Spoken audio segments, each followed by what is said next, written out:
ప్రభువునందు నాకు అత్యంత ప్రియులారా, ఈ పూట మన ధ్యానం కొరకు చదువుకున్న మాట యోహాను సువార్త 15వ అధ్యాయము 1-2 వచనములు.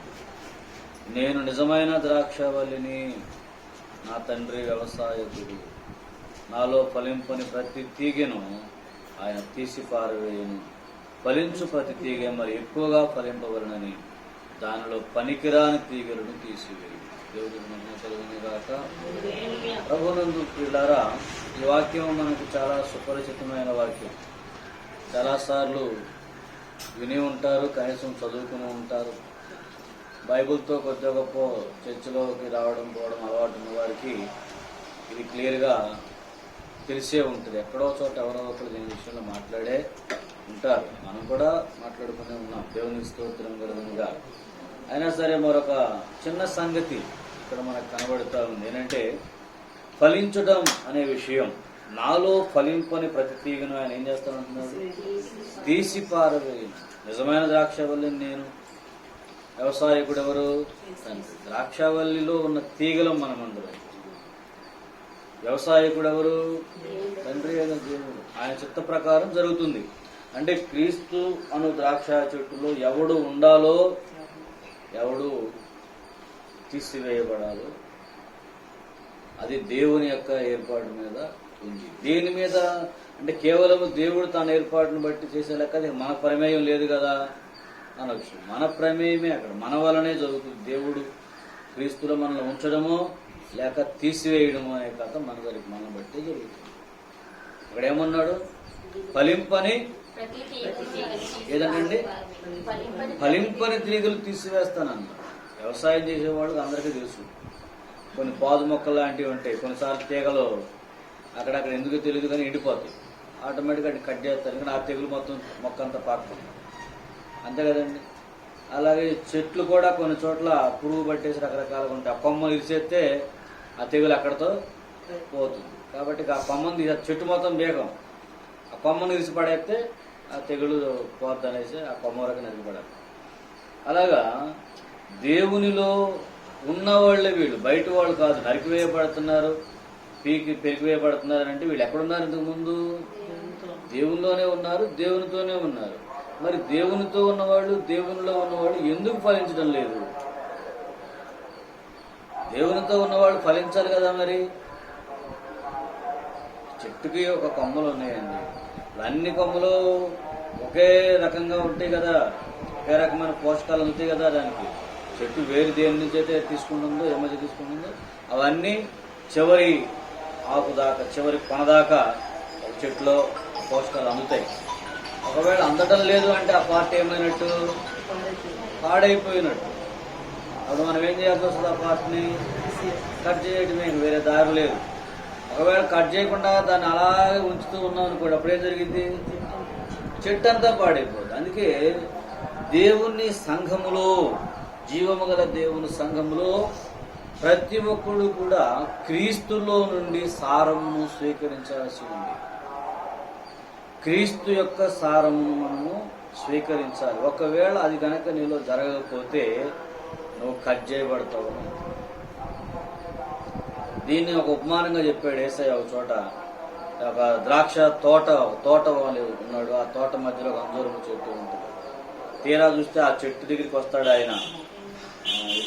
లూకా సువార్తలో 2వసారి.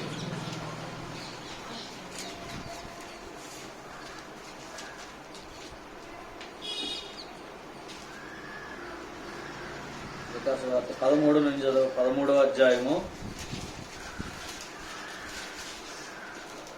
6 నుంచి చదవండి. మరియు ఆయన వారితో ఈ ఉపమానము చెప్పెను. ఒక మనుషుని ద్రాక్ష తోటలో అంజూరపు చెట్టు ఒకటి నాటబడి ఉండెను. అతడు దాని పండ్లు వెదక వచ్చినప్పుడు ఏమీ దొరకలేదు కనుక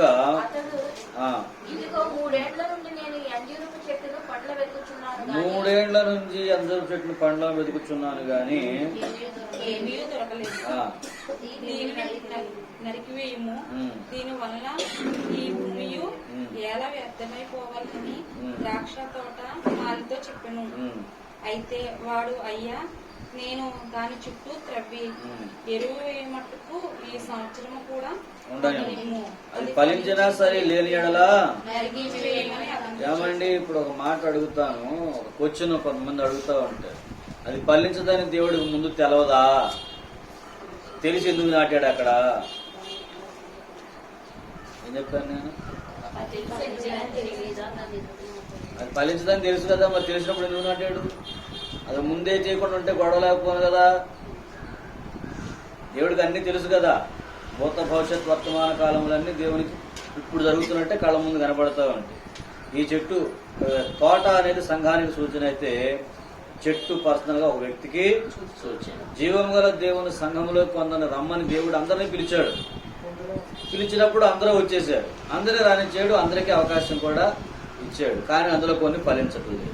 ఫలించవు అని తెలిసిన తర్వాత దాన్ని అలా ఎందుకు ఉంచాలి? అసలు ఎందుకు రానివ్వాలి అంటే, ఏ మనుషులను ఆయన తృణీకరించేవాడు కాదు, ఏ మనుషులను ఆయన అపహాస్యం చేసేవాడు కాదు, ఏ మనిషిని కూడా ఆయన తోసివేసేవాడు కాదు. దేవుని కొరకు మనకు అందవలసినటువంటి ఇన్ఫర్మేషన్ లేక సమాచారం ప్రతి మనిషికి అందించాడు ఆయన. దేవునికి స్తోత్రం కలుగును.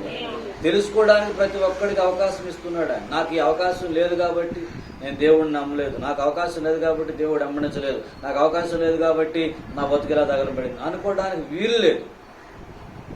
ప్రతి ఒక్కరికి దేవుణ్ణి తెలుసుకోవడానికి ఆయన ఒక చక్కని అవకాశం అయితే ఇస్తాడు. ఎవరిని తోసేయడు.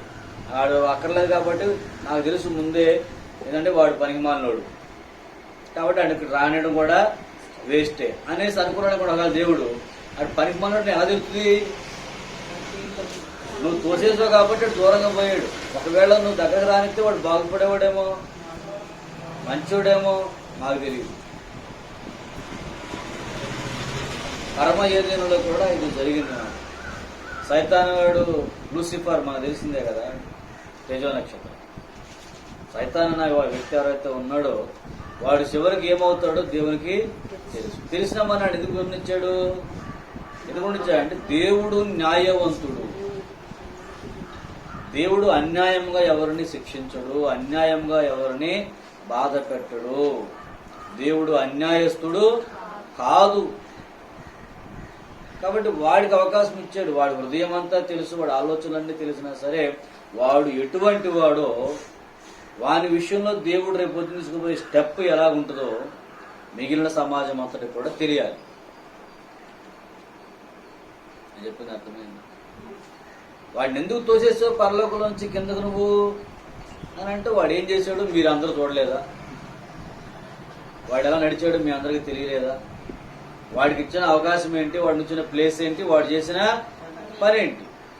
కాబట్టి ఈ కారణము చేత వాడిని ఇప్పుడు ఏం చేయాలంటే న్యాయం చెప్పున జరిగించాలి. కాబట్టి పీకి పాడేయడం తప్ప వేరే దారి లేదు. తెగులు వచ్చిన చేలో వ్యవసాయదారుడు ఎవడన్నా తెగులు వచ్చిన మొక్కల్ని తీసేయకపోతే మొత్తం చేనంతా పాడైపోతుంది. దాని మీద జాలి పడడం కుదరదు. మన శరీరంలో ఈ అవయవం మీద ఒకటి ఉందండి, అది పనికి రాకుండా ఒకసారి ఏమవుతుంది, పెయిన్ వచ్చి పైగా మనల్ని ఇబ్బంది పెడతా ఉంది. దాన్ని కట్ చేయమని అంటాడు. కట్ చేయకపోతే ఏం జరిగింది? ఇప్పుడు మనిషి చచ్చిపోవడం మీద దాని మీద జాలిపడి ఉంచడం మంచిదా? ఉపయోగం లేనప్పుడు ముందు ఎందుకు దేవుడు చేసాడు దాన్ని? ఏమండి అలా ఎందుకు ఉంది బాడీలో? కొంతమంది కాళ్ళు తీసేయకపోతే మొత్తం మనిషిని తీసేదొస్తా అని చెప్తారు. అప్పుడు ఏం చేస్తారు? దండం పెట్టి కాళ్ళు తగ్గించుకుంటారు, త్వరగా తీసేయడం బాగుంటుంది. లేదా చేతులు, కాళ్ళు, ఏ కొన్ని అవయవాలు ఉంటాయి, ఇవి తీసేయాలి. ఇక్కడ నుంచి ఇవి తీసేయకపోతే మొత్తం ప్రాణానికే ప్రమాదం అనగానే ఏం చేస్తారు చెప్పిన ఆటోమేటిక్గా? చెట్టులో కొమ్మలు నరగడమే కాదు, మనిషిలో ఉన్న అవయవాలను కూడా మనిషి ప్రమాదం అంటే తీసేస్తారు. మరి ఎందుకు ముందు నుంచి ఉంచారు వాటిని? ముందు నుంచి వాటిని ఎందుకు ఉంచారని అడుగుతుంది. ముందు వాటికి ఉన్న ప్లేస్ వాటికి ఉంది, వాటి విలువలు వాటికి ఉన్నాయి. కానీ కొంతకాలం తర్వాత అవి చెడిపోయినాయి, కొంతకాలం తర్వాత అవి ఫెయిల్ అయినాయి, కొంతకాలం తర్వాత అవి దైవ విరుద్ధంగా మారిపోతారనమాట. మనుషులు కూడా వస్తువులు ఎలాగైతే పనికి రాకుండా పోతున్నాయో, శరీర అవయవాలు, ఒక చెట్టులోని కొమ్మలు ఎలాగైతే పనికి రాకుండా పోతున్నాయో, జీవము గల దేవుని సంఘంలో ఉన్నామని చెప్పుకుంటున్నటువంటి విశ్వాసులు కూడా కొన్నిసార్లు క్రీస్తు అను ద్రాక్షవల్లిలో నుంచి సారము పీల్చుకోలేని కొమ్మలలాగా తయారై ఎండిపోయే పరిస్థితి వస్తుంది. ఇక్కడ ద్రాక్ష తోటలో ఈ అంజూరపు చెట్టు ఉంది. ఆయన వస్తున్నారంట దీని ఫలములు చూద్దామని. 3 సంవత్సరాలు చూస్తున్నాయంట. ఎప్పటి నుంచి అండి? 3 సంవత్సరాల నుంచి వచ్చాక అప్పుడు ఆయన నిర్ణయం తీసుకున్నాడు దీనికి నరికిపడే. దీని వలన ఈ ప్లేస్ ఎందుకు వేస్ట్ అవ్వడం, ఆ ప్లేస్ లో దాన్ని పెట్టుకోవచ్చు మంచి ఫలములు ఇచ్చేదాన్ని ఆయన అన్నమాట. అక్కడ మీరు గమనించారా? దీని వలన ఈ స్థలం ఎందుకు వ్యర్థం కావాలి, వృధా కావాలని అడిగాడు. అంటే ఏంటి ఉద్దేశము? జీవం గల దేవుని సంఘములు అనగా యేసు శరీరము ద్రాక్షావళిలో విశ్వాసులు ఫలించువారైనప్పుడే ఉండాలి.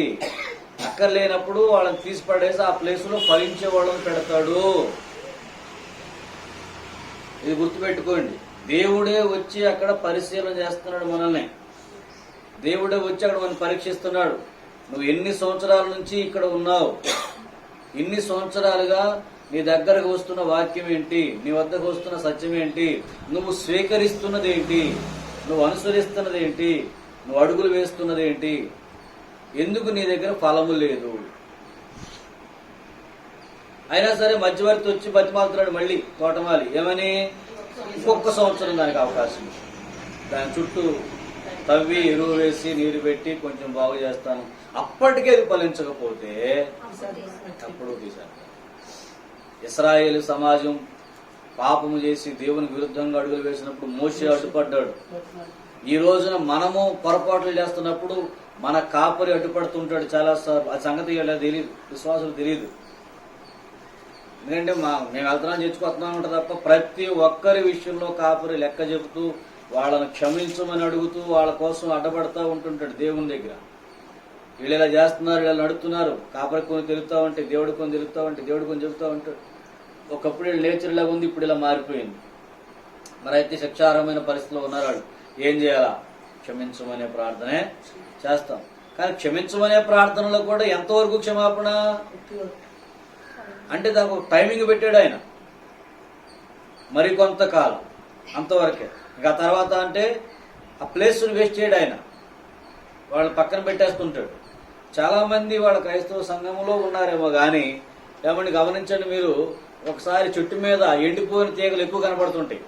చెట్టు ఏదో కొంచెం కనబడుతుంది, చిన్నగా పీలగా ఒక మొక్కన ఎక్కడో ఉంటుంది, జీవం ఉంది చెట్టులో బతుకుంది అనుకోవడానికి. మిగిలిన చాలా చెట్టు అంతా కూడా ఎండిపోయి కొమ్మలో ఎండిపోయి కనపడుతుంటాయి. చూసారు ఎప్పుడున్న రకంగా? నాకు తెలిసి సంఘంలో ఎక్కడో ఒకళ్ళో ఇద్దరు అలా కొంచెం పచ్చగా ఉంటారు, మిగిలిన వాళ్ళంతా కూడా ఎండిపోయిన తుప్పే.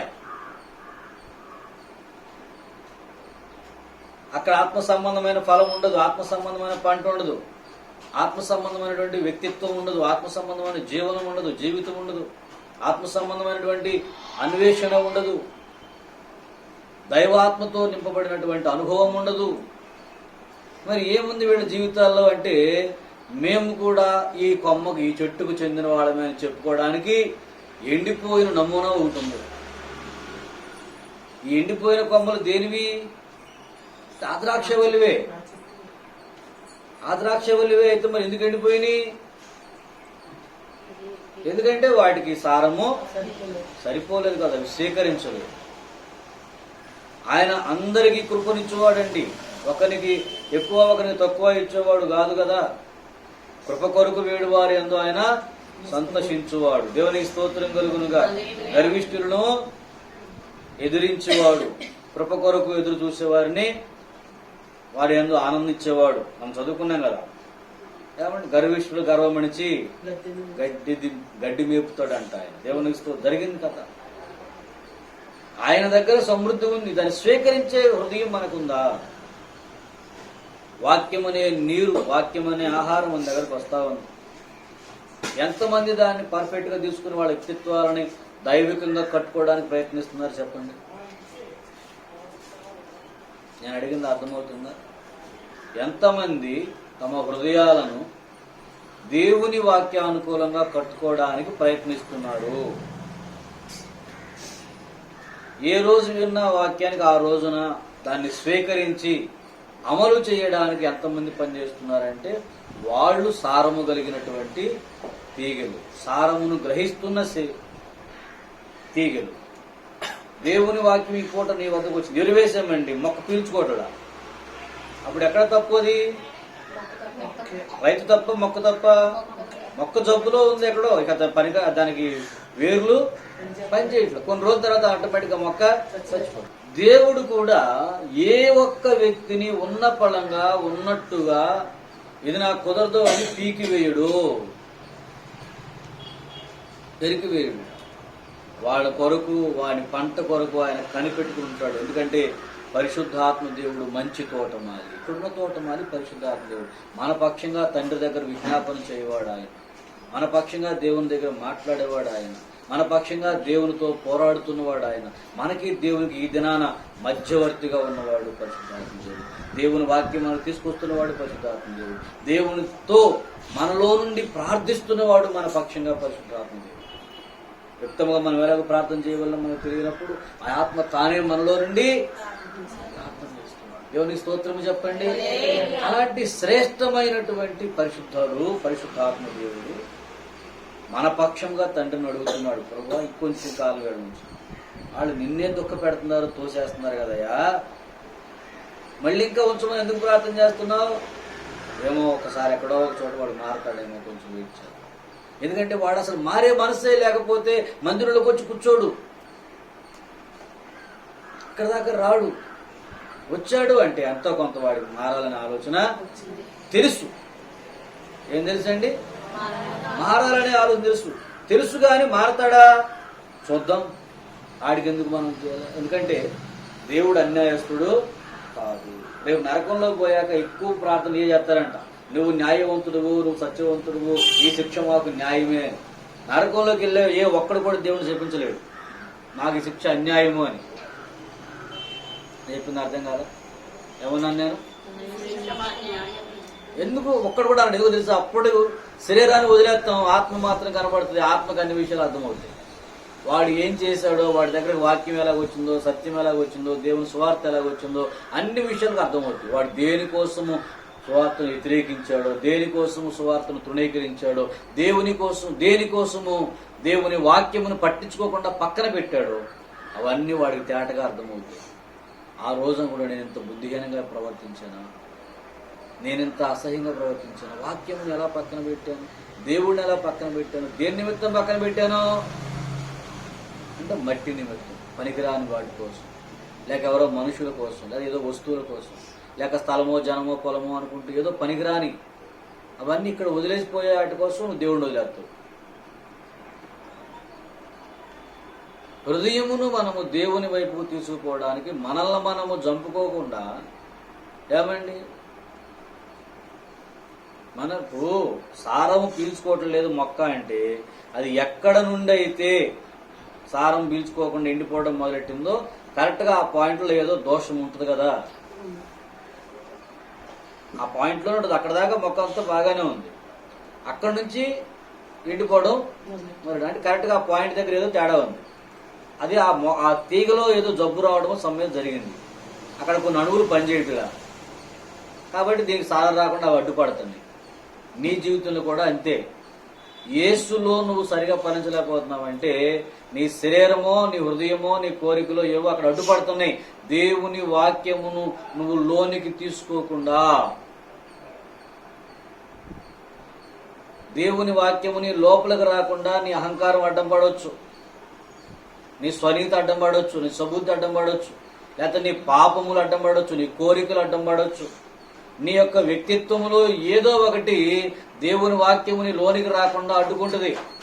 ఆ వాక్యం అక్కడ దాకా వచ్చింది, కరెక్ట్గా అక్కడికి వచ్చిన తర్వాత ఆగిపోతుంది. మిగిలిన కాండం అంతా పచ్చగా ఉంటుంది, ఈ కొమ్మ మాత్రం ఎండుతూ ఉంటుంది. ఏం జరుగుతుంది అక్కడ అంటే, ఈ వాక్యం ఇప్పుడు నా దగ్గర రావద్దు, ఇప్పుడు ఈ వాక్యం ప్రకారం నేను నడవద్దు, ఇప్పుడు ఈ వాక్యం ప్రకారం నేను బతకవద్దు, ఈ వాక్యం ప్రకారం ఒకవేళ నేను బతకవలసి వస్తే నాకు కష్టం, కుదరదు లోకంలో.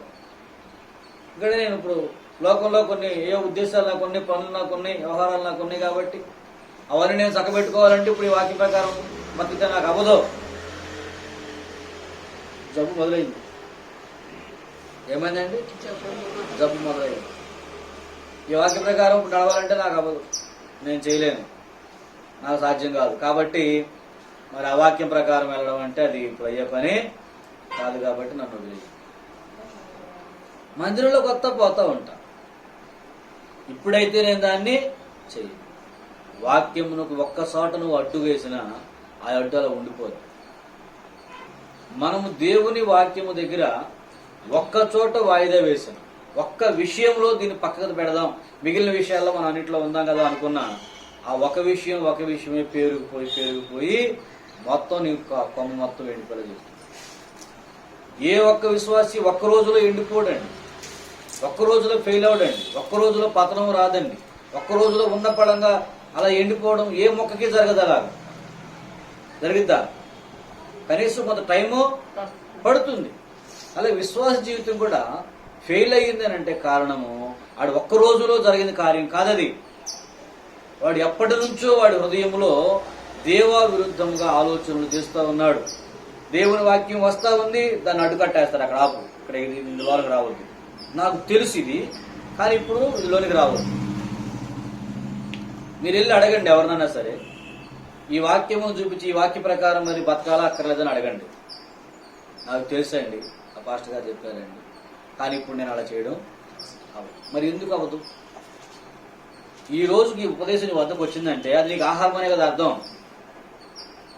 డాక్టరు మందులు ఇచ్చాడు, దేనికోసం అంటే సార్ మీరు మందులు ఇచ్చారు నాకు తెలుసు, అయినా కొన్నాను, ఎప్పుడు పెట్టి మందులు కూడా కొన్నాను, పక్కన పెడతాను, మరి వేసుకోండి సార్ అంటే అది కొంచెం కష్టం, అది చూద్దాం, ఇది 2 వేసుకుంటున్నాను, అవి తర్వాత చూద్దాం. సరే, నీకు జబ్బు ఉన్న రోజున జబ్బుకు తగిన మెడిసిన్ ఇదికి వచ్చింది, అది వేసుకుంటే జబ్బు తగ్గిద్ది, నాకు తెలుసు జబ్బు తగ్గిద్దని, కానీ ఇప్పుడు అవి వేసుకోను నేను అంటే ఏం జరిగినట్టు? ఇప్పుడు అవసరమా నాకు అయ్యి అంటే 10 మంది ఇదే మాట అంటారు. ఏంటది? ఇప్పుడు అవసరమా అంటే మరి ఏం అవసరం? నీకు ఎప్పుడు ఏది అవసరమో అప్పుడు ఆ ట్రీట్మెంట్ జరుగుతుంది. అలాగే నీ ఆత్మీయ జీవితానికి కూడా ఏ రోజు ఏ మాట అవసరమో అది ఆ రోజు దేవుడిని వద్దకు తీసుకొస్తున్నాడు. నీకు అది అవసరమైంది నువ్వు అనుకోకపోవచ్చు, కానీ దేవుడికి తెలుసు అది నీకు అవసరమని. దేవుడికి తెలుసు అది నీకు అవసరమని, అందుకే ఆ రోజు నీతో నీకు చెప్పించాడు. దేవునికి స్తోత్రం కలుగునుగా. నువ్వు దాన్ని తీసుకోవడం మానేసి ఇప్పుడు నాకు ఇది అవసరం లేదని పక్కన పెడితే జబ్బు ముదిరిపోతుందిగా. ఇంకొక విషయం, నువ్వు పక్కన పెట్టిన రోజే నీ మనస్సాక్షిని చెబుతుంది, దేవుని వాక్కుని వద్దకు వచ్చి నువ్వు దాన్ని తృణీకరించావు అంటే ఎండిపోవడము మొదలెట్టావు. ఎండిపోవడం మొదలెట్టావు అని అర్థం అన్నమాట. రేపు ఒకవేళ దేవుడు తోసేస్తే ఆ ఎండిపోయిన కొమ్మలను తీసి నడబడతాని చెప్పి అగ్నిలో, అప్పుడు నువ్వు వెళ్ళి అడుగుతావు అక్కడ, నన్ను ఎందుకు అన్యాయంగా దేవుడు శిక్షించాడు అనడం కుదరదు. ఎందుకంటే అన్యాయంగా నీ జీవితాన్ని నువ్వు పాడు చేసుకున్నావు, నీ జీవితాన్ని నువ్వు పాడు చేసుకున్నావు అన్యాయంగా, నీ మనస్సాక్షి నువ్వు పాడు చేసుకున్నావు అన్యాయంగా. దేవుడు స్వయముగా నీతో మాట్లాడుతూ ఇన్ని వచనాల ఆధారంగా నీకు ఒక సత్యము నిరూపిస్తుంటే అస్సలు సంబంధం లేనట్టు దాన్ని వదిలేసావు, అలా గాలికి వదిలేసావు. నీ పంట ఎక్కడి నుంచి వస్తుంది నీ జీవితం? కావాలంటే గమనించండి, చాలా మంది విశ్వాసులు వాళ్ళు విశ్వాసులుగా 10 ఏళ్ళు 15 ఏళ్ళు 20 ఏళ్ళు 30 ఏళ్ళు 40 ఏళ్ళు నుంచి విశ్వాసులుగా ఉన్నా వాళ్ళ హృదయంలో ఉన్న పిశాసులు పోలేదు. సమానత్వం ఉండదు, దైవత్వం ఉండదు, వాక్యము ఉండదు. ఇప్పుడు మాట అండి, ద్రాక్ష తీగలో ఉన్న తీగలు అన్నిటిలోకి అదే సారం ప్రవహిస్తున్నప్పుడు మొత్తం ఒకే రూపంలో ఉంటుందా ఉండదా? పంట వస్తుందా రాదా? మరి చోట పంట లేదంటే అర్థం ఏంటి? నాకు తెలుసు, అదిగో ఆ ద్రాక్ష తీగలు అన్నీ ఉన్నాయని నాకు తెలుసు. నీకయ్యి నీలో ఎందుకు లేవు? నువ్వెందుకు పంచగా లేవు? నువ్వెందుకు ఎండిపోతున్నట్టు ఎడుతున్నావు? నువ్వెందుకు నీ దగ్గర పంట లేకుండా ఉన్నావు? నీలో ఏదిగా ఆ ద్రాక్ష పంట ఏది నీ లోపల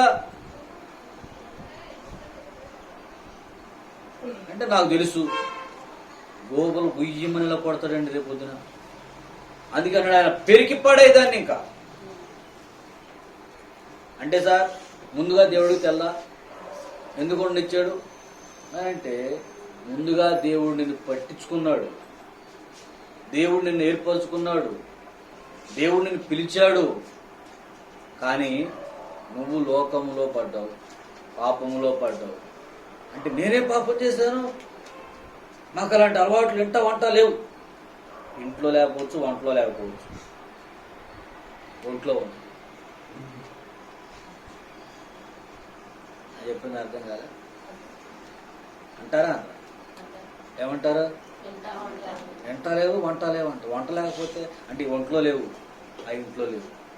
కానీ నీ మైండ్లో, నీ బుద్ధిలో మరి వాక్యం ఎందుకు పక్కన పెట్టు లెక్కలేనట్టుగా? అదే పాపం. పాపం అంటే నువ్వు ఎక్కడికో వెళ్ళి చేసిన అక్కర్లా, నీ వద్దకు వచ్చిన వాక్యమును ఆ పూట తీసి పక్కన పడేస్తే చాలా, అంతకన్నా ఒక పాపం చేయక్కర్లేదు. కానీ ఏ సైను నువ్వు పక్కన పెట్టావు, ఇంకేం పాపం చేయాలి? ఇంకేం పాపం చేయాలండి? దీన్ని మించిన పాపం ఇంకేమైనా ఉందా? ఏ పాపమైనా క్షమించబడుతుంది, కానీ పరిశుద్ధాత్మను తృణీకరించిన వాని యొక్క పాపములు క్షమించబడు. పరిశుద్ధాత్మ దేవుడు వచ్చినట్టుగా మనతో మాట్లాడుతున్నాడు. సంకీర్ణ మనకు అర్థమవుతున్నప్పుడు దాన్ని పక్కన పెట్టేసి ఇది ఇప్పుడు కాదులే తర్వాత చూద్దాం, ఇది ఇప్పుడు కాదులే ఎప్పుడు చూద్దాం అని అన్నావు అంటే అక్కడ నువ్వు బలవంతుడివే కదా దేవుడి కంటే. దేవుడి మాటనే పక్కన పెట్టావంటే మరి ఇంకా పాపం అంటే ఏంటి? వాక్యము ఎప్పుడు పక్కన పెట్టావు, అంతకన్నా గొప్ప పాపం లేదు కదా. పరిశుద్ధాత్మ దేవుడు నీతో మాట్లాడుతుండగా ఏమన్నా ఆయన మాటను తృణీకరించి పక్కకు తోసేసావంటే దానికి మించిన పాపం ఇంకేం చేయాలా? సత్యం ఇది అని నీకు అర్థమైంది, వాక్యం ఇదని నీకు అర్థమైంది, లేఖనం ఇది నీకు అర్థమైంది, ఇది దైవ స్వరం అని నీకు తెలుస్తూనే ఉంది. ఒక పక్కన దైవ స్వరం అని తెలిసిన దాన్ని కూడా మానవ స్వరం అని భ్రమపడటమో, లేకపోతే దైవ స్వరం అయినా సరే నాకు అది తెలుసు కాబట్టి ఇప్పుడైతే నేను దాన్ని ఫాలో అవ్వనని పక్కన పెట్టడమో, ఈ రెండూ పాపాలే కదా. నేను ఒక మాట అడుగుతాను ఇక్కడ, యథార్థంగా మిమ్మల్ని పరీక్షించుకోండి. నాకు చెప్పొద్దు, మీతో అబద్ధం చెప్పించే అలవాటు నేను మాకున్నాను. దేవునికి స్తోత్రం కలుగునుగా. అంటే ఇప్పుడు నేను అన్నాను అనుకోండి, మీరు వేరే మాట అంటారు, కానీ మీ మనస్సాక్షిని మీరు ప్రశ్నించుకోండి. ఇక్కడ నుండి వస్తున్న వాక్యమును ఇప్పుడు కాదు మరి ఎప్పుడైనా చూద్దామని ఒక్కసారి కూడా మీరు అనుకోలేరా? ఇలా చేస్తే నాకు కష్టం, ఇలా చేస్తే నా బ్రతుకు నడవదు ముందుకు, కాబట్టి ఈ ప్రసంగం అంతా వాస్తవం అయి ఉండొచ్చు, ఈ ప్రసంగం అంతా సత్యం అయి ఉండొచ్చు, ఇదంతా నిజమే అయి ఉండొచ్చు, కానీ నేనైతే ఇప్పుడు ఫాలో అవడానికి కుదరదు, నేనైతే ఇప్పుడు దాన్ని అనుసరించలేను అని మనకు ఒక్కసారి కూడా అనిపించలేదు. అయితే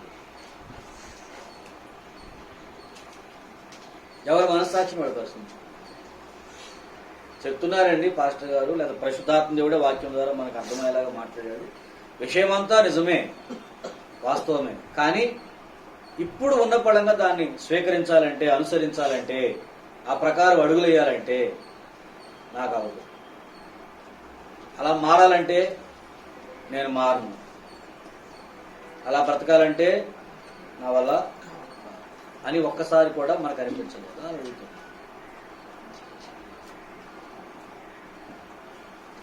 తెలుసండి, అర్థమైంది, కానీ చేయడానికే చేతులు రావాలి. విషయం ఓకేనండి, కానీ నేను పక్కన పెట్టిన మాట కూడా ఓకేనండి. జబ్బు స్టార్ట్ అవ్వాలి అక్కడ. వాక్యమును తృణీకరించడమని చెప్పాలంటే అది గొంతు తయారైంది, ఆ తీగకి కాండానికి మధ్య భేదం తయారైంది. అంటే వస్తున్న సారాన్ని ఏం చేసావు నువ్వు అక్కడ ఆపేసావు, అడ్డుపడ్డావు. ఆటోమేటిక్గా దాని తాలూకా పార్ట్ ఎండుతా ఉంటుంది. మెల్లిమెల్లిగా నీ ముఖములో జీవకళ పోయి ప్రేత కళ స్టార్ట్ అవుతుంది. ఏం చెప్పాను నేను? జీవకళ పోయి ఏ కళ వస్తుంది? ప్రేత కళ, దెయ్యపు కళ వస్తూ ఉంటుంది. మొక్కలు చూస్తుంటే ఒకప్పుడు ఉన్న వెలుగు కనబడదు, చీకటి. ఎండిపోయిన మొక్కలకైనా పచ్చకుండా నగరగలాడు నవనవలాడుతున్న మొక్కలకి తేడా తెల్దా? తెల్దండి. నవనవలాడుతూ ఉంటాయి కొన్ని మొక్కలు. ఎందుకంటే నువ్వు దేవుని వద్ద నుండి వచ్చేదాన్ని ఆపావు. ఏ అడ్డుకట్ట అయితే నువ్వు వేసావో దేవుని వద్ద నుంచి నువ్వు రాకుండా వాక్యాన్ని, అదే అడ్డుకట్ట నీలో ఉన్న విషయాలు దేవునిలో పోకుండా కూడా అడ్డుకుంటుంది. ఒక కాలువకి మనం గట్టు కట్టామంటే ఇటు వచ్చే నీళ్ళు కాదు, ఇటు వచ్చే నీళ్ళు కూడా ఆపిద్దాయి. చెప్పిన అర్థం కాలేదా? నువ్వు దేవుళ్ళ నుండి వచ్చే విషయాలు నీలోకి రాకుండా ఆపావు, నీలో ఉన్న విషయాలు దేవుళ్ళలో పోకుండా కూడా అదే కట్ట ఆపింది. అప్పుడు మీరు అంటారు, ఎంత ప్రార్థన చేస్తున్నానండి అయ్యగారు, ఎంత కన్నీరు కారుస్తున్నానండి అయ్యగారు, దేవుడు ఆలకించడం లేదు సార్ కదా, ఇంకొంచెం చేసి సరిపోతున్నాను నేను. ప్రార్థన చేసే కొద్ది ఇక్కడ కిందకి వెళ్ళిపోతున్నాను నేను. ఎస్, కారణం ఏంటో తెలుసా? నువ్వు వేసిన అడ్డుకట్ట. నువ్వు వేసిన అడ్డుకట్ట. దేవుని వాక్యమును స్వీకరించకుండా నువ్వు ఒక అడ్డుకట్టేసావు. ఏ అడ్డుకట్ట అయితే వేసావో అదే అడ్డుకట్ట నీ ప్రార్థనలు దేవుని వద్దకు పోకుండా కూడా ఆపుతాయి. నువ్వు దేవుని మాట వినడం మానేసావు, దేవుడిని ప్రార్థన వినడం మానేస్తావు. నువ్వు దేవుని చిత్తం జరిగించడానికి వెనకంజ వేశావు, దేవుడు నీ ఇష్టం జరిగించే విషయంలో వెనకంజ వేస్తావు. ఎందుకు తెలుసా? యెహోవా యందు భయభక్తులు గల వారి కోరిక నెరవేర్చున్నాను. దేవుని భయము, దేవభక్తి నీ లోపల ఉంటే దేవుని మాటను ఎందుకు పక్కన పెడతావు? నువ్వు ఎందుకు పక్కన పెడతావు? నువ్వు పక్కన పెట్టావు అంటే ఆయన నువ్వు పక్కనెట్టినట్టే. మరి ఆయన నువ్వు పక్కనెట్టినప్పుడు నిన్ను పక్కనెట్టడం ఆయనకి అంత లెక్కేటి? నా ప్రార్థనలు దేవుడు ఎంటలా ఏనాడు? ఎందుకంటే నువ్వే అడ్డుబండ తయారు చేసుకున్నావు. అప్పుడు ఈ ముఖంలో ఉన్న కళేమోతి మెల్లిమెల్లిగా డల్ అయిపోయి హీనమైపోయి చివరికి మన మీద మనకి చిరాకు వచ్చింది, మన మీద మనకి అసహ్యం వచ్చింది. ఒక దశలోకి వచ్చే కానీ చెప్తామంటే దేవుడిని కూడా ధిక్కరించి తృణీకరిస్తాం. పాపము పరాకాష్ఠకి వెళ్ళిపోవడం. మొదటేమో మాటనే పక్కన పెట్టాము, తర్వాత క్రియలు పక్కన పెట్టాము, ఆ తర్వాత దైవ వ్యక్తిత్వాన్ని కూడా దూషిస్తాం. ఎందుకు తెలుసా అండి? ఎంత ప్రార్థన చేస్తే మాత్రం దేవుడు అన్నాడా? ఎన్నో ఉపవాసుంటే మాత్రం దేవుడు ఆలకించాడా?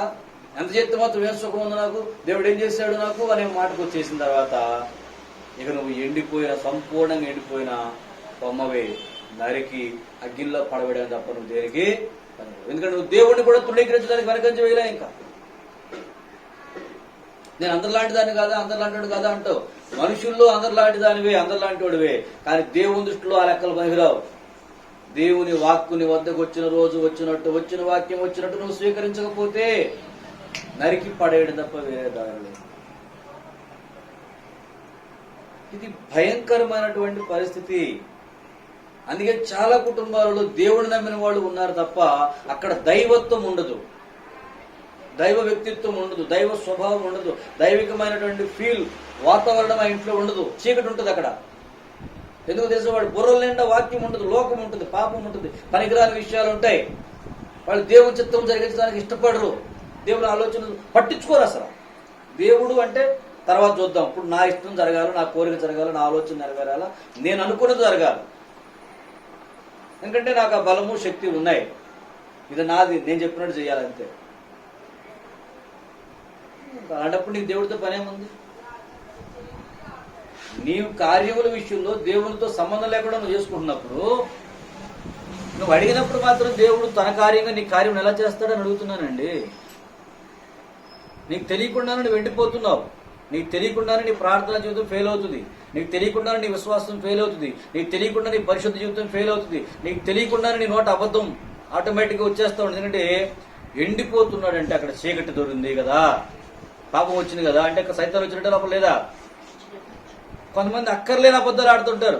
నిజానికి అసలు వాళ్ళు అప్పటికప్పుడు అబద్ధం అలవోగా ఆడేస్తారు. జరగలేదు, చేయరు, కానీ చేసినట్టుగా దాని అబద్ధం. ఈ అబద్ధాల యొక్క పుట్ట ఎక్కడ చెప్పండి? ఎవరిదండి? ఖచ్చితంగా తెలిసిందే కదా. అబద్ధమునకు జనకుడు ఎవరు? నీ నోట్లో అంటే అబద్ధం, ఆ అంటే అబద్ధం అవుతుందంటే నీ ఎత్తి మీద ఎవరు డ్రామా ఆడుతున్నారు? అంతే, మరి ఏమీ లేదు. అప్పుడు నీ ముఖములో జీవకళ ఎలా వస్తుంది? నీ ముఖములో మహిమ ఎలా వస్తుంది? ఏమండి, నీ పక్షంగా దేవుడు ఏ ప్రార్థన ఆలకిస్తాడు? ఇంకా నీ పక్షంగా దైవ కార్యాలు ఎలా జరుగుతాయి? నేను మీకు 100 సార్లు చెప్పాను, ఎవరికి వారు వ్యక్తిగతంగా దేవుని వ్యక్తిత్వాన్ని పొందుకునే ప్రయత్నం చేయాలి. ఒకళ్ళ మీద ఒకళ్ళకి నాకు పంతం లేదు. అసలు ఎవరితో నాకు పంతం ఉండాలి చెప్పండి? నా పంతం ఉంటే గింటే సైతం గడితో పంతం. ఎవరితోనండి? భూమి మీద ఎవరితోనూ నాకు పంతం అక్కర్లేదు.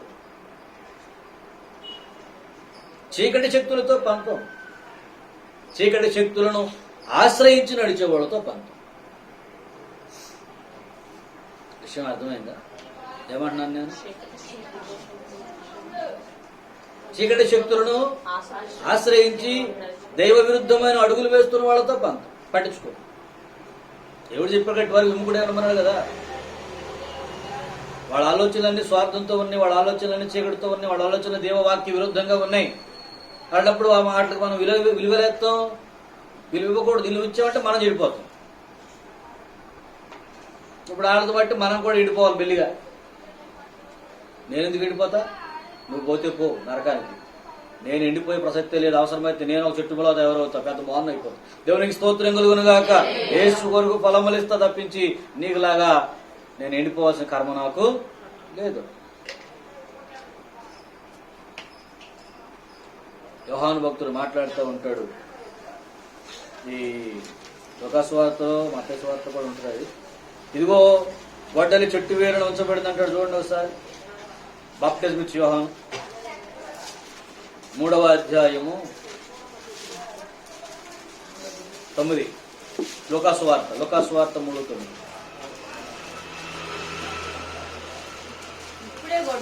ఇప్పుడే గొడ్డలి చెట్ల వేరున ఉంచబడి ఉన్నది. మంచి ఫలము ఫలించని ప్రతి చెట్టును నరకబడి అగ్నిలో వేయబడును. దేవునికి స్తోత్రము చెప్పండి. ప్రతి చెట్టు ఏం చేయబడుతుందంట? ప్రతి చెట్టునా మంచి ఫలములు పతింపని ప్రతి చెట్టునా? అంటే మంచి ఫలములు ఫలించే చెట్టు అగ్నిలోకి వెళ్ళాల్సిన అవసరం లేదు. మంచి ఫలము మన జీవితంలో ఉందా? మన బుర్ర నిండా రోత, అసహ్యమైన స్వభావం అని మనుషులు చూస్తే ఓ రకంగా, చూడపోతే ఇంకో రకంగా. ఏమండి, ఎలా ఉన్నామో ఎవరికి వాడు పరీక్షించుకోవాలి. కొంతమంది మైండ్లో ఎప్పుడు చూడుగాక ఏదో ఒక వివాదం లోపల తిరుగుతూ ఉండాలి. అదొక మత్తు. అది ఉంటేనే వాళ్ళకి ప్రశాంతంగా నిద్రపట్టింది. ఎక్కడో ఒక గొడవ ఉండాలి, ఏదో ఒక తలనొప్పి ఉండాలి, ఎవడో ఒకటి మీద అబద్ధం కల్పించి చెప్పాలి, లేకపోతే ఉన్నవి లేని కల్పించి మాట్లాడాలి, ఏదో ఒక సోద, ఏదో ఒక ఏదంటే అసహ్యమైన కార్యాలు ఏ ఒకటి చేసి లేకపోతే నిద్ర పట్టి సావదు. టెన్షన్ వచ్చేసి నేనేనా అని అనుమానం వచ్చేద్దాం. ఏదో ఒక నెగిటివ్ మాట్లాడాలి, ఏదో ఒక నెగిటివ్ ప్రకటించాలి, ప్రచారం చేయాలి. ఒక ఇద్దరు ముగ్గురుతో అన్నా గొడవ పెట్టుకోవాలి. లేకపోతే ప్రశాంతంగా ఉందనుకుంటే ఆ రోజు కానట్టే, తిన్నది అరగదు. అంటే కంటికి గురుగురాలు, ఏంటి ఈ రోజు అసలు అలా మిస్ అయిపోయాను, లాస్ అయిపోయాను, వేర్ ఇస్ మై క్యారెక్టర్, ఎక్కడో చోట దీన్ని డిపెండ్ మనం ఎక్స్పోజ్ చేయాలి అర్జెంటుగా అని చెప్పేసి ఎక్కడో ఒక చోట కాసేపు గొడవ ఆడుకుంటాము. ఏదో ఒక నెగిటివ్ ఫోర్స్, అక్కరలేని సందర్భం, అక్కరలేని విషయాలు, అక్కరలేనటువంటి మాటలు, అక్కరలేనటువంటి వ్యక్తులు, ఎవడో మనకు ముక్కుమోహం తెల్లం. ఆడి గురించి మనం ఆడుకోవాలి. ఇప్పుడు ఏదో ఒక దరిద్రం ఆడుకోవాలి మన నోట్లో ఉన్నది. అప్పుడు ఆకలి అవుతుంది, ఇప్పుడు అది పెట్టడానికి, లేకపోతే అది కడుపులో ఉన్న చెప్పి ఆకలి అవుతుంది. అది బయటకు అనేసాక ఇప్పుడు ఆకలి అవుతుంది, అన్నం తినబుద్ధారు. జాగ్రత్త, ఈ బ్యాచ్ మీరు చదువుతున్నారు. అక్కడ ఏదో ఒకటి చెప్పి అక్కర్లేని ఉన్నాయి ముళ్ళేసేస్తారు. చూసారా? ఎందుకు ఈ యొక్క దరిద్రపు స్వభావం, దైవ స్వభావాన్ని పండుతుందా? యథార్థత ఉండాలి, నమ్మకత్వం ఉండాలి. దేవుని భయాన్ని ఏ రోజు నువ్వు కోల్పోయావో ఆ రోజే చీకటి నీలోకి దూరతావు. ఎండిపోతున్నాను ఉట్నే ఎండిపోతావా? ఉట్నే ఎందుకు ఎండిపోతావు అంటున్నాను. నీ బుర్రలో ఏదో ఆలోచన వాక్యము నీలోనికి రాకుండా అడ్డగించింది. అదే ఆలోచన నీ ప్రార్థన దేవునితో పోకుండా అడ్డగిస్తుంది. అడ్డు కట్టేసుకున్నది ఎవరు? నీవే. రక్షింపనేరకున్నట్లు ఆయన హస్తము కూర్చకాలేదు. దేవునికి స్తోత్రం కలుగునుగాక. హల్లెలూయా. అక్కడ నడండి, ఆ మాట చదువు, సహాయం చేయండి నాకు.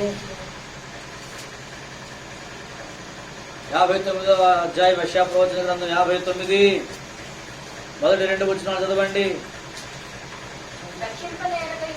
రక్షింపనేరకయుండునట్లు యెహోవా హస్తము కురుచకాలేదు, విననేరకయుండునట్లు ఆయన చెవులు మందము కాలేదు. మీ దోషములో నీకును మీ దేవునికిని అడ్డముగా వచ్చెను. మీ పాపములు ఆయన ముఖమును మీకు మరుగుపరిచెను. కనుక ఆయన ఆలకింపకున్నాడు. దేవునికి స్తోత్రం చెప్పండి. హల్లెలూయా. ఏమండి, నేను అన్నానా దేవుడు అన్నాడా? అది నేను చెప్పిన మాట, దేవుడు చెప్పిన మాట. ఏమన్నాడు చెప్పండి అక్కడ? మీ దోషములు మీకును మీ దేవునికి. దేవుడు ఉద్దేశపూర్వకంగా ఎవడన్నా తోసేస్తాడా? ఉద్దేశపూర్వకంగా ఎవడన్నా పక్కన పెడతాడా? ఉద్దేశపూర్వకంగా కావాలని ఎవడన్నా నరకాన్ని పంపుతాడా?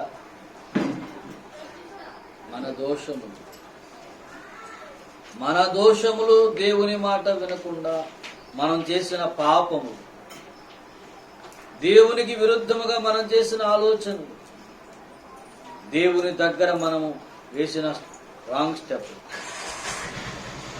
దేవునికి మనకి మధ్య అడ్డుగా వచ్చేసింది. అందువలన రక్షింపలేకపోతున్నాడు. అందువలన ఆయన మీ ప్రార్థన ఆలకింపలేకపోతున్నాడు. ఎలాంటి మాట ఇది విన్న గమనించారా?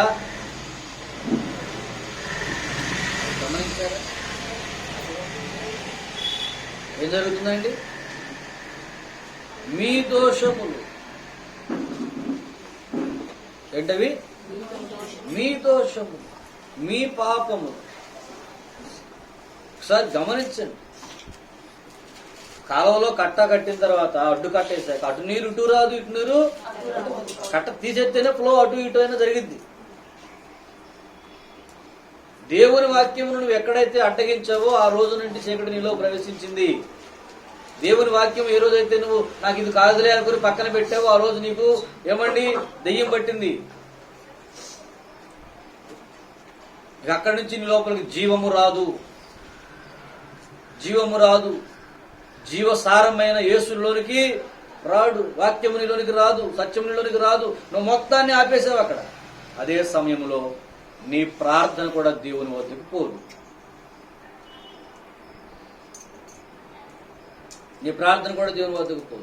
మరి అప్పుడు ఏమైపోతావు నువ్వు చెప్పు? ఎండిపోవడం తప్ప ఏముంది ఇంకా?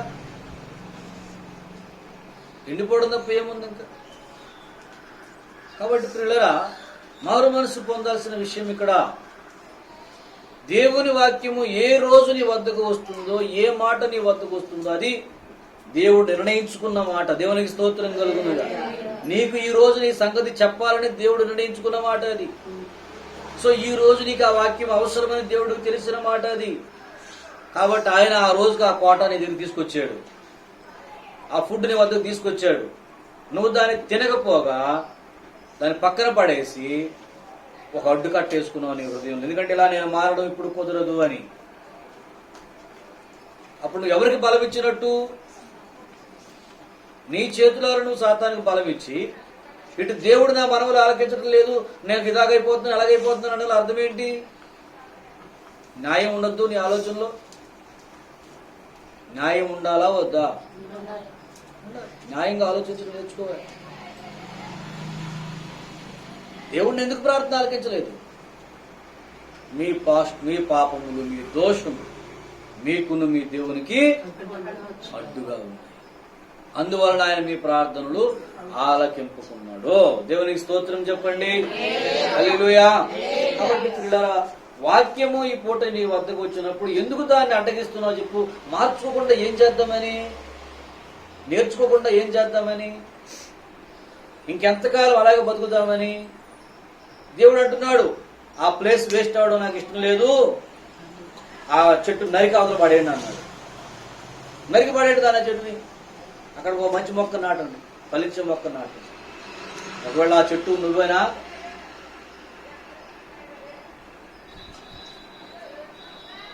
దేవుని వాక్యం లోనికి రానియకుండా అడ్డగిస్తున్న ఆ కొమ్మవు నువ్వేనా?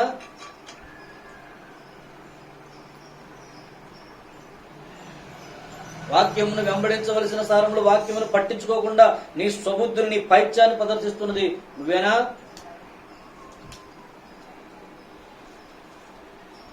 నేను ఎండిపోతున్నాను అన్న ఫీల్ నీకు వస్తే నువ్వు ఆలోచించాల్సిన అవసరం ఈ రకంగా వెళ్ళాలి. దేవునికి స్తోత్రం కలుగును.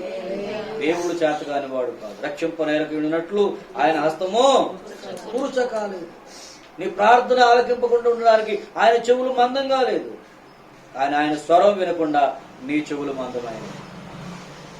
ఆయన వైపుకు చేతులు చాపకుండా నీ హృదయం మందమైంది, నీ ఆలోచనలు మందమైనవి, నీ క్రియలు హేయమైనవి. అందుకే దేవుడు నీ ప్రార్థన ఆలకించడం కుదరట్లేదు. ఎందుకంటే నువ్వు సైతాన్ రాజ్యంలో ఉండి మహిమ రాజ్యంలో ప్రార్థించే నీ మాట ఎవరు వింటారు? దేవుడు నీకు సాయం చేయకుండా నీవే అడ్డుపడుతున్నావు. నీ అహమును, నీ స్వబుద్ధిని అర్థం పెట్టుకుని నీ సొంత గుణమే తప్ప దేవుని మాటతో సంబంధం లేదా అండి? నాకు అర్థం కలుగుతాను. దేవుడేం మాట్లాడుతాడు దాన్ని పట్టించుకోరా? నీ సొంత యాటిట్యూడ్, నీ సొంత దాన్ని ఏమన్నారండి, అహంకారం, లేకపోతే నేను ఇదే నాయకునికి ఎంతసేపు దేవుడితో సంబంధం లేదా? అంటే దేవుని మాట కంటే కూడా నా గుణం నాకు ముఖ్యం, నా స్వభావం నాకు ముఖ్యం అనుకున్నప్పుడు ఇంకా నీకు దేవుడితో పని ఏంటి? మందిరంలో నీకు స్నానం ఏంటి? మందిరంలో నీకు పని ఏంటి? నా మందిరంలో నువ్వు ఎందుకు వస్తున్నావు అడిగాడు ఆయన. అడిగాడు గతం. దేవునికి స్తోత్రం చెప్పండి. నీ పని ఏముంది మరి? ఎందుకు వచ్చేవాళ్ళు అప్పుడు? తృణీకరించడానికి రావడం దేనికి?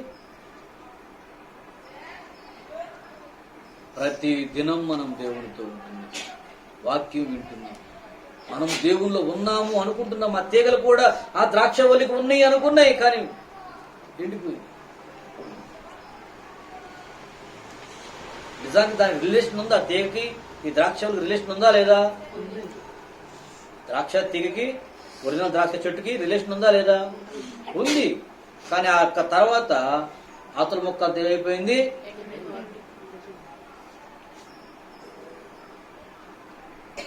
యేసులో సారం మనలోనికి రావాలి. అసలు యేసు దాకా ఎందుకు? ముందు మన దగ్గర ఉన్న దైవజనుడితోనన్నా మన కనీసం అంటు కట్టబడ్డామా? ఏం చెప్తున్నాను నేను? అంటు కట్టబడ్డామా? దైవజనుల్లో ఉన్న కనీసం కొన్ని గుణాలు, లక్షణాలన్నా మనం ప్రాక్టీస్ చేసాము. ఈయనకి ఈ మైండ్ ఉంది, ఈయనకి ఈ ఆలోచనలు ఉన్నాయి, ఈయన నడిపించే విధానం ఇలాగుంది, ఈయన హృదయం ఇలాగుంది, ఈయనలో ఉన్నటువంటి లక్షణాలు ఇవి, కనీసం వీటినన్నా మనం ఫాలో అవ్వాలని కనబడుతున్న వ్యక్తినైనా, కంటి ముందు కనబడుతున్న వ్యక్తినైనా అనుసరించే ప్రయత్నం మనం చేశాం. అనుసరించకపోయినా పర్వాలేదు, తృణీకరించుకుని ఉంటే చాలు. ఆయనలాగా ఎవడు బతుకుతాడు, ఆయనలా మనం బతుకుతామా? మనకు కుదురుద్దా? నువ్వు కంటికి కనబడుతున్న నీతోటి ఒక మనిషినే నువ్వు ఫాలో అవ్వలేకపోతే కంటికి కనబడని విశ్వ చక్రవర్తి నువ్వు ఎప్పుడు ఫాలో అవుతావు? ఎలా ఫాలో అవుతావు? ఎలా ఫాలో అవుతావు? నా దైవజనుడిలాగా నేను బతకాలన్న కోరికే నీకు లేకపోయా. దేవుడిలాగా బతుకుతారంటే ఇదా చెప్పిన సాధి కూడా ఉట్టికి ఎక్కలేనేమో స్వర్గానికి ఎగురుతానన్నమాట. ఈ అమ్మగారు ఉట్టి ఎక్కలేదు, ఉట్టి అందదో వీడికి ఏం చేస్తుందంటే స్వర్గానికి ఎగురుతాను నేను అన్నట్ట. ఎగిరేవలే కానీ ముందు ఉట్టందుకోవాలి. అది నాకు అందదు. స్వర్గట్టది తెలియదు. ఎదురుగుండా కనబడుతున్న సేవకుడిని అనుసరించలేవు నువ్వు, కనబడిన దేవుడిని అనుసరిస్తున్నావా? దేవుని మాట అంటున్నావా? దేవుడు చెప్పింది చేస్తున్నావా? దేవుడికి అనుకూలంగా నడిచేస్తున్నావా? నువ్వు నిజంగా దేవునికి అనుకూలంగా నడిచే కనీసం సేవకుడుకున్న ఆలోచన నీకు ఉంటదే? సేవకుడుకున్న మనసు నీకు ఉంటదే? సేవకుని ఉద్దేశమే నీ ఉద్దేశం ఏంటదే? ఆయన ఉద్దేశాలకు నీ ఉద్దేశాలు కొంతనే ఉండదు. మరి నువ్వు దేవుడిని ఎలాగా ఫాలో అవుతున్నావు? ఎండిపోయిన తీగలు ఫలించే తీగలు ఎగిరితే అంట. నేను చూడు ఎంత పెడపెడలాడుతున్నాను, నువ్వు చూడు ఎంత ఇలాగంటే అలాగంటే వంగిపోతావు. నువ్వు బతుకున్న తీగది, దానిలో జీవం ఉంది, కొంచెం అటు ఇటు వంగింది. ఎండిపోయిన తీగ రోజు తిరిగిపోతుంది. ఈ ఎండిపోయిన జీవితాలే పొడక్ పొడక్ మరి సౌండ్ చేస్తుంటాయి. దేవునికి స్తోత్రం చెప్పండి. ఎండిపోయావంటే ఒప్పుకో, అసలు గుచ్చుతాయి. చెయ్యి ఎండిపోయిన పుల్లలయ్యి కాబట్టి పొయ్యిలో వేసుకొని పెడపడి ఆడుతుంటాయి, గుచ్చుతాయి. వాటికి పౌరు ఎక్కువ. ఈ బతికున్న తీగలో మంచి తీగ ఉందనుకోండి, అది ఎటు ఉంచితే అటు తిరిగిద్ది, ఫ్లెక్సిబుల్ గా ఉంటుంది. క్రీస్తు అనే జీవంలో ఉన్నవాడు లొంగుతాడు, వంగుతాడు, సరి చేసుకుంటాడు, బాగు చేసుకుంటాడు, బలంగా ఉంటాడు, ఎదుగుతాడు, ఫలిస్తాడు. ఎండిపోయిన తీగలను చూసారా, పొరపాటు అంటే సరి చేద్దామని చూసామో పొడక్క తిరిగిపోయేది వచ్చారు. కొంతమందిని సరి చేద్దామని ప్రయత్నం చేశారా, జాగ్రత్త మీకు గుచ్చుకుంటే. ముళ్ళకంప, ఎండిపోయిన ముళ్ళకంప. వాళ్ళు మారరు కదా, నిన్ను కూడా చంపేసే ప్రయత్నం చేస్తారు. బాగు చేసుకోవడానికి ఒప్పుకోరు, సరి చేసుకోవడానికి ఒప్పుకోరు, మనసు మార్చుకోవడానికి ఒప్పుకోరు. మార్చుకోవాలని మనం పొరపాటున చూపించామా తెచ్చామే, సౌండ్లు వచ్చేస్తాయి అంతే ఆటోమేటిక్. ఎట్టున్నారమ్ములారా? వాక్యమును పక్కన పెట్టి వాక్యముతో సంబంధం లేకుండా నడుచుకుంటూ సత్య దూరమైన జీవితాలను గడుపుతున్నారా అని అన్నాడు. నాలో ఫలింపని ప్రతి తీగే. చదవండి ఒకసారి మూలవాక్యం ముగించుకుందాం.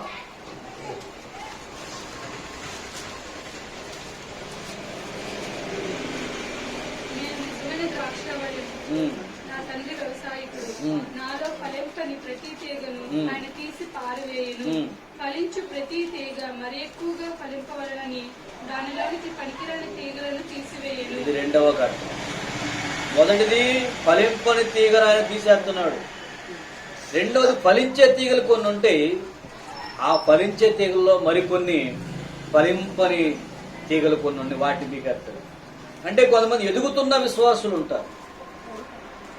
ఎవరండి? జీవమును సంపాదించి ఎదుగుతూ ఉంటారు. వాళ్ళల్లో కొన్ని అడ్డగించే శక్తులు ఉంటాయి. ఆడు నిజంగా వాక్యం వినేవాడు, వాక్యం తినేవాడు, వాక్యం వెంబడించేవాడు, వాక్యంనే ఫాలో అవుతూ ఉంటాడు అన్ని చోట్ల. కానీ అక్కడక్కడ కొన్ని లక్షణాలు ఉంటాయి, అవి వాక్యం అడ్డుపడతా ఉంటాయి. ఇది ఫలించే కొమ్మే కాబట్టి వ్యవసాయం సరిగా చేస్తే ఖచ్చితంగా దీనికి మంచి పంట వస్తుందనుకున్నప్పుడు అందులో పనికిరాని తీగలు తీసేస్తాడు ఆయన.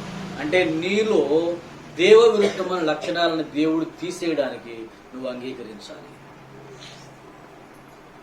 నువ్వు నిజంగా ఫలించే తీగవైతే నీలో దేవ విరుద్ధమైన గుణాలు తీసేయడానికి నువ్వు ఒప్పుకుంటావు.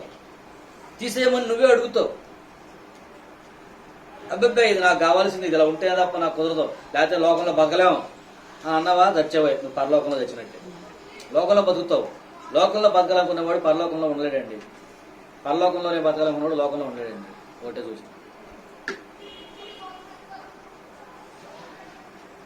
లోకమును మెప్పించాలంటూ లోక స్వభావంతో నడిచేవాడు దేవునికి పనికిరాడు. నీ అహాన్ని నువ్వు కాపాడుకున్నావు, సంతోషం, వెళ్ళు. దేవుని వాక్యంతో నీకు సంబంధం ఏముంది? నీ అలవాట్లను నువ్వు కాపాడుకున్నావు, మంచిది, పో. దేవునితో నీకు సంబంధం ఏముంది? నీ కోరికలు నువ్వు తీర్చుకున్నావు, మంచిది, వెళ్ళు. దేవునితో నీకు సంబంధం ఏముంది? నీ బుద్ధి ఏదో నీకు ఉంది, దాన్ని కాపాడుకుంటున్నావు, దాన్ని కొనసాగిస్తున్నావు, మంచిది, చేసుకో. దేవునితో నీకు సంబంధం ఏముంది? అలా కాదయ్యా, నేను దేవుడు చెప్పినట్టు నడుపుతాను, దేవుడి మాట వినాలి, దేవుడి కోసం నేను ఫలించాలంటావా? అదే పనికిరాని తీగలు నీలో తీసేయాలి. తీసేయడానికి నువ్వు ఒప్పుకోవాలి. పనికిరాని లక్షణాలు నీలో నుంచి తీసివేయడం నువ్వు ఒప్పుకోవాలి. లేదంటే నీ పంట నువ్వు అనుకున్నట్టు నీ చేతికి రాదు. నువ్వు శ్రమలోనికి పోతావు. జాగ్రత్త. నువ్వు దేవునిలో ఉన్నామన్న సాక్ష్యం ఉండదు తప్ప దేవుడు నీలో ఉండడు. ఎందుకంటే నీకు రిలేషన్ ఉంది, అనుభవం ఉంది. నువ్వు ఆ ద్రాక్ష వల్లికి పుట్టిన కొమ్మవే. కానీ ఈ రోజు నీలో జీవమో లేదు అన్నాడు ఆయన ఆ మాట. తర్వాత వచనంలో రోజు అంటాడు చూడండి, 4వ వచనం చదవండి ఒకసారి. నా యందు నిలిచియుండుడి, మీ యందు నేనును నిలిచియుందును. తీగే ద్రాక్షవల్లిలో నిలిచి ఉంటేనే గాని తనంతట తానే ఎలాగూ ఫలింపదో, అలాగే నా యందు నిలిచి ఉంటేనే గాని మీరును ఫలింపరు. ద్రాక్షవల్లిని నేను, తీగల మీరు. ఎవడు నా యందు నిలిచి ఉండునో, నేను ఎవరి యందు నిలిచి ఉండునో వాడు బహుగా ఫలించును. దేవునికి స్తోత్రము చెప్పండి. క్రీస్తునందు నిలిచి ఉండడము, క్రీస్తు మన యందు నిలిచి ఉండడం అనే కార్యం జరగకపోతే మనము ఫలించడము కుదరదు. నేను చెప్పానా, దేశం చెప్పాడా? స్వతహాగా ప్రభువు వారు చెప్పిన మాట ఇది. మీరు నా యందు నిలిచి ఉంటేనే తప్ప దేవుని యందు, అనగా దేవుని వాక్యమందు, దేవుని సత్యమందు నీవు నిలిచి ఉండాలి. ఆ దేవుని వాక్యము సత్యము నీ యందు నిలిచి ఉండాలి. ఈ రెండు కార్యాలు జరిగిన రోజునే ఒక విశ్వాసం అనుకున్న ఫలాన్ని పొందుతాడు. లేని పక్షములో ఏం జరుగుతుంది? అక్కడ పీకి పాడేయాల్సి వస్తుంది. ఆ ప్లేస్ ఎందుకు వేస్ట్ చేయడం? మరొకళ్ళు వచ్చి ఉంటారు అక్కడ ఫలించేవాళ్ళు. ఆ చెట్టు నరికి పడేయండి, మంచి చెట్టుని అక్కడ నాటండి. ఫలములు ఇవ్వని చెట్టు దేనికి అక్కడ అంటే, సార్ ఎప్పటి నుంచో మన తోటలో ఉన్న చెట్టే కదండి, ఇప్పుడు తీసేస్తే ఎట్ట కుదురుద్దండి అంటే, ఫలములు లేనప్పుడు అది ఎలాంటి పెద్ద చెట్టు అన్నా పీకేయడం. నేను పీకేయడం పెద్ద సమస్య కాదు. దేవుడు మనం అనుకుంటాం బాబు వాళ్ళండి, మనుషులుగా మనం చూసే లెక్కలు వేరు, దేవుడు చూసే లెక్కలు వేరు. మనుషులుగా మీరు లెక్కలు చూసుకుని వీళ్ళు గొప్ప వాళ్ళు తిప్ప వాళ్ళు తుప్ప అనుకోకండి. దేవుని వాక్యంలో ఎవడు నిలిచి ఉంటున్నాడో వాడే గొప్ప. దేవుని వాక్యంతో సంబంధం లేకుండా వాక్యం పక్కన పెట్టి సొంత బుద్ధిని ప్రదర్శిస్తూ నడుస్తున్నవాడు ఎవడో వాడే తుప్ప. చీకటిని ఆశ్రయించే వాళ్ళు, దేవుని వాక్యం పక్కన పెట్టేవాళ్ళు మనకేంటండి, మనకి ఎలా సంబంధికులు అవుతారు అంటే, అదేంటండి అలాగంటారు, ఈ తోటల మొక్క కాదా అవ్వచ్చు. వేసే నరికేమని చెప్పాడా లేదా? ఇదిగో గొడ్డలి చెట్లు వేరునా ఉంచబడింది అన్నాడు ఆయన. అయినా మారు మనసు పొందరండి. చాలా మంది గమనిస్తుంటా. ఎందుకు అలా జరిగిందో మరి. అసలు ఆ మనుషులు వాళ్ళు ఎలాంటి వాళ్ళు నాకు అర్థమేస్తారు. వాక్యము ఎంత విన్నా సరే, వాక్యం అవి అవగానే మళ్ళీ పాత స్వభావం అలాగే మాట చిన్న వాక్యం పట్టించుకోరు అసలు. ఇప్పుడు దాకా ఈ వాక్యం మనం విన్నాం కదా, కనీసం దీని గురించి ఒక అరగంట అలా బతకాలనుకో, ఒక అరగంట అలా ప్రవర్తించాలనుకో, వెంటనే పాతకు. ఇప్పుడే కదా దైవజనుడు వాక్యం చెప్పాడు. ఆ వాక్యం ప్రకారం కనీసం ఒక గంట ఉందా, ఒక పూట ఉందా, ఒక్క రోజన్నా కనీసం ఆ వాక్యం ప్రాక్టీస్ చేసినట్టు మన లైఫ్లో మనం సాధించాలి అని ఎందుకు అనుకోరు నాకు అర్థం కాదు. ఎందుకు అనుకోరు అంటే, వాళ్ళు నరకానికి ఏర్పాటు చేయమంటారు. దేవుడే స్వయంగా మాట్లాడిన సౌలు మారల, దేవుడే స్వయంగా మాట్లాడిన ఏలీ మారల. ఏలియా కాదు, ఏలియా ప్రవక్త సమూయేలు దగ్గర ఉంటాడు చూసారా, యాజకుడు. ఏలీ యాజకుడు. తన పిల్లలే తన కుటుంబమే ముఖ్యం అనుకున్నాడు. వాళ్ళు ఎన్ని పాపాలు చేస్తున్నా సరే వాళ్ళని గద్దించాల, ఖండించాల, శిక్షించాల. దీవ విరుద్ధంగా పోతున్నారని తెలిసినా సరే వాళ్ళని అడ్డగించాలి. చివరికి మొత్తం కుటుంబం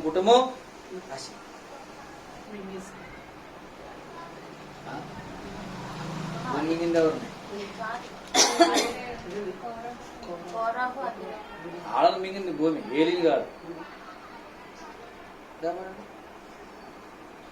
శాపం వచ్చింది.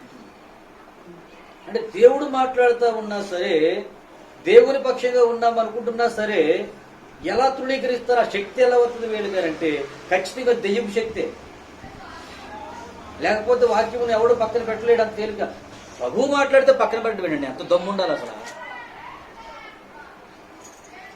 దేవుడు మాట్లాడుతున్నాడు అర్థమైనాక, ఈ దేవుని మాటను అర్థమైనాక నువ్వు పక్కన పెట్టావంటే నీకు అంత శక్తి ఎలా వచ్చింది తెలుసా? నీకు సైతాన్ని ఆవహిస్తేనా శక్తి వస్తుంది. లేకపోతే నువ్వు పక్కన పెట్టలేవు అంత తేలిగ్గా దేవుని వాక్యాన్ని. దేవుడు మాట్లాడుతూ ఉండగా భయపడిన వాడెవడని ఉందా లేదా? సింహము గర్జింపగా భయపడిన వాడెవడు? యెహోవా ఆజ్ఞాపింపగా మాట్లాడలేని వాడు. దేవుడే ఆజ్ఞాపిస్తే పని చేయని వాడెవడు? దేవుని ఆజ్ఞగా స్వీకరించకుండా తృణీకరిస్తున్నావంటే అది దురాత్మ బలము వలన కలిగినదే.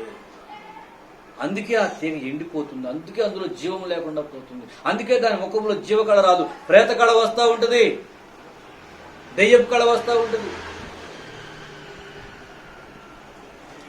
వాక్యం మీకు ఒక్క ముక్కలోనికి పోదు. ప్రార్థన రాదు. ఒకవేళ ప్రార్థించిన వెలుగుదోత వల్లే ప్రార్థిస్తారు తప్ప అనుభవపూర్వకమైన ప్రార్థన ఉండదు. వెలుగుదోత ప్రార్థన మీకు తెలుసా? పరిశుద్ధాత్మ కంటే బలంగా ప్రార్థన చేస్తారు. పరిశుద్ధాత్మ కంటే బలంగా ప్రార్థన చేస్తారు. ఇక మనం వాళ్ళని చూసామంటే వీళ్ళకన్నా భక్తులు ఉంటారా అని పెద్ద. కానీ వాళ్ళ వ్యక్తిత్వాన్ని, వాళ్ళ క్రియల్ని మనం చూసామనుకుని వెనక్కి వెళ్ళి బాబోయ్ అని పెద్ద దయ్యం. హృదయం లోపల దైవనీతి ఉండదు, దైవ వాక్యం ఉండదు, సత్యం ఉండదు. నువ్వు దేని బట్టి చేస్తున్నావు అంటే అసలు ఏమాత్రం దైవ సంబంధించినవి ఉండవు, అన్ని భూ సంబంధం అనే ఉంటాయి. అంత ప్రార్థన పరలోకం చేరిన ప్రార్థన ఇక్కడ ఎంత చేస్తే మటుకు ఇక్కడ పరలోకం కట్టొచ్చుకోవడం, కానీ అది పరలోకం కాదు కదా.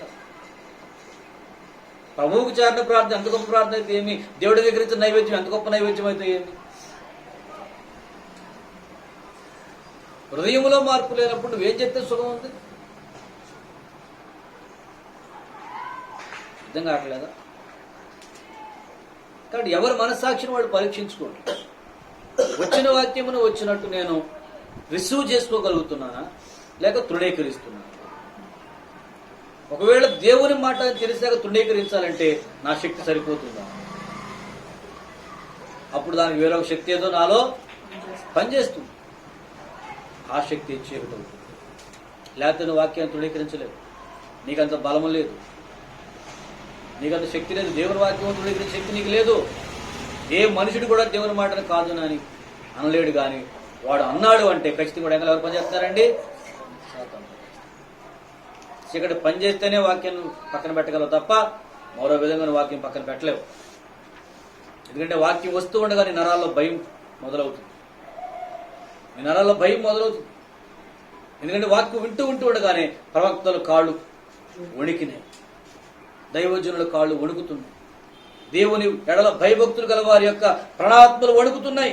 ఇది ప్రభువు చెప్పాడు అనేసి భయముతోనూ వణుకుతోనూ దాన్ని స్వీకరించి వాళ్ళు ఆ పని చేయడానికి కోరుకున్నారు. ఇవాళ దాన్ని పక్కన పెట్టి కూడా మనం నిర్భయంగా తిరుగుతున్నామంటే అర్థం ఏంటి? నిర్భయంగా తిరుగుతున్నామంటే అర్థం ఏంటి? ఏ భయం లేకుండా తిరుగుతున్నామంటే అర్థం ఏంటి? ఎఫెసీ పత్రిక 2వ అధ్యాయము 2వ వచనం. ఎఫెసీ పత్రిక 2వ అధ్యాయము 2వ వచనం. మీరు వాటిని చేయుచు వాయుమండల సంబంధమైన అధిపతిని అనగా ఎవరినండి?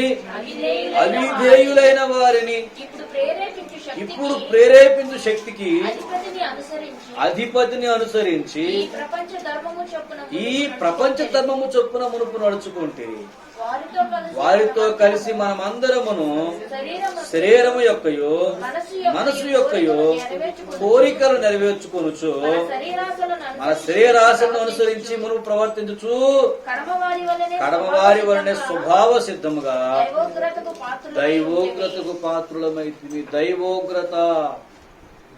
చెట్టు నరికి వేయబడ్డమంటే ఉగ్రత. ఎండిపోయిన తీగలను పెరికి వేసి అగ్నిలో పడేయడం అంటే ఉగ్రత. దేని వల్ల వచ్చిందంటే ఉగ్రత చెప్పండి? అవిధేయులైన వారు అంటే ఇంతకు ముందు వీళ్ళకి ఏదో విషయం తెలుసు, కానీ దానికి ఏమయ్యారు వీళ్ళు?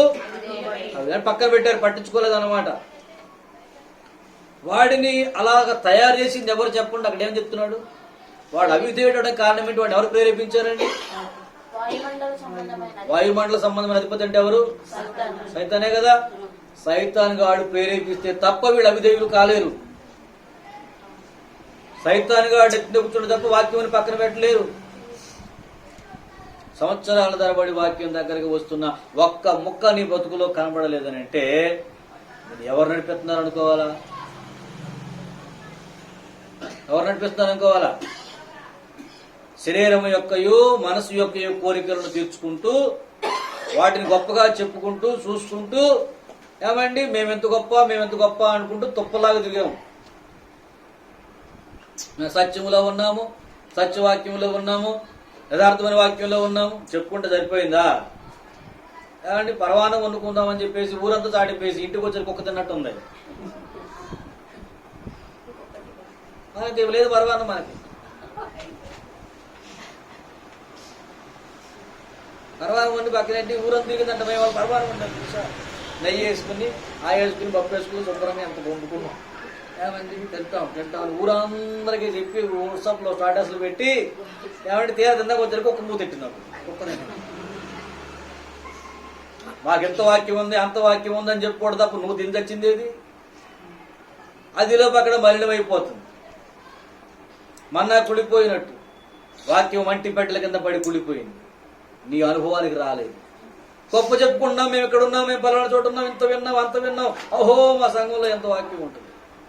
అయితే మా ఆయన పాస్టర్ గారు ఎంత గొప్ప వాక్యం చెబుతారు, మా ప్రవక్త ఎంత గొప్ప వాక్యం చెబుతాడు, లేకపోతే మాకు ఎంత చక్కగా ఏమండి క్రమం ఉంది, ఆరాధనా క్రమం, లేఖనానుసారమైన క్రమం ఉంది. ఏం సుఖం? నీకైతే మితుకు దొరకలేదు కదా, నీ వంతు నీ ప్లేట్లోకి వచ్చింది, నువ్వు తినలేదు కదా. గొప్పలు చెప్పుకుంటే ఏమొచ్చింది నీకు? ఆ గొప్ప ఆడుకుంటుంది, నీకేం లేదు కదా. నీకు రావాలంటే నువ్వు తిన్నప్పుడు చెప్పాలి, నువ్వు తిన్నప్పుడు చెప్పక్కర్లా. సారం పీల్చుకునే కొమ్మ నాలోకి రేపుడు సారం పీల్చుకున్నాడని చెప్పాల్సిన అవసరం లేదు. ఎందుకు? అది పచ్చగా కళకళలాడితే కనబడుతుంటది. ఈ కనబడదయ్యే డబ్బ కొట్టుకోవాలి. నాకు కూడా వస్తుంది, నాకు కూడా వస్తుంది, పక్కన వెళ్ళిపోతూ ఉంటుంది, వస్తుంది అనుకుంటుంది. నువ్వు అంటగట్టుపడి ఉంటే ఉండొచ్చావు తప్పమ్మ, దానికి నీ లోపలికి ఆ సారం రాలా, నువ్వు ఎండిపోయి కనబడుతున్నావు. నువ్వు ఎండిపోయి కనబడుతున్నావు, సారం నీలోకి రాలా. సుఖం ఏంటి?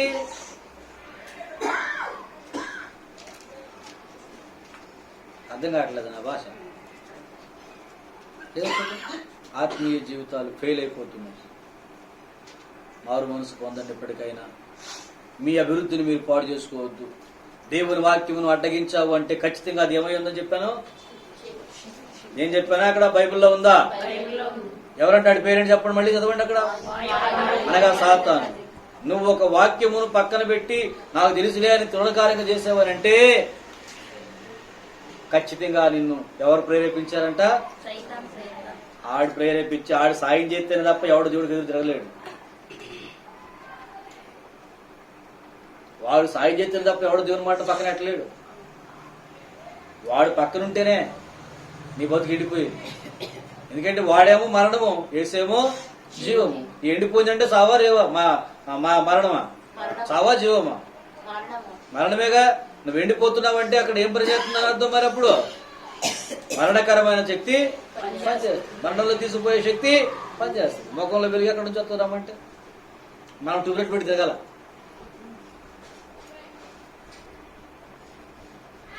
వెలుగు కోసం మన ముఖంలో సహజంగా వెలుగు రాదు. కాబట్టి ఏం చేయాలి? మనం చుట్టూ 2 ట్యూబ్లైట్ పెట్టుకునే ఒక రింగ్ లైట్, నాలో వెలుగు చూడు, నా ముఖంలో వెలుగు చూడు తిరగాలి కదా. ఎండిపోయిన తీగలు చేసే పనులు అయ్యి. బతికున్న తీగైతే ఆటోమేటిక్గా దాని ముఖంలో ప్రకాశము, మహిమ ప్రకాశిస్తూ ఉంటుంది. దేవునికి స్తోత్రం కలుగునుగాక. పరిశుద్ధుల ముఖములు ప్రకాశిస్తాయండి మహిమతో, దేవుని మహిమతో, దేవుని భయముతో, దేవుని శక్తితో ప్రకాశిస్తూ ఉంటాయి. వాళ్ళు బలవంతులుగా కనబడుతూ ఉంటారు. ముఖములో దైవ వెలుగుపోయింది, దేవుని కార్యముల యొక్క పరంపర ఆగిపోయింది అని అంటే ఇక్కడ జీవాన్ని కోల్పోతున్నాను. ఎవడు నా యందు నిలిచి ఉండునో వాడు ఫలించు. నేను ఎవరి యందు నిలిచి ఉండునో వాడు ఫలించు. ఆ తర్వాత ఆయన అన్నాడు, ఈ శరీరమును తినువాడు నా యందును వాని యందును నిలిచి. ఈ యొక్క రక్తంలో శరీరంలో వారం వారం మీరు ఆయన వాక్యము తృణీకరించారు. శరీరంలో ఎలా పాల్పొందుతున్నారు మీరు? నాకు అర్థం కావట్లేదు. ఆ ధైర్యం ఎలా వచ్చింది? ఈ వాక్యం అయితే మేము అనుసరించలేమండి, పట్టించుకోమండి, ఫాలో అవ్వడం కుదరదండి, కానీ ప్రభు శరీరంలో మాత్రం పాల్గొంటామండి అంటే అపరాధం మీద అపరాధాన్ని కూర్చుకోవడం. ఇది ప్రభువు శరీరం అని వివేచింపక తిని త్రాగువాడు శిక్షావిధికి లోనగును, వాడు అపరాధిగా అని ఉంది కదా లేదా?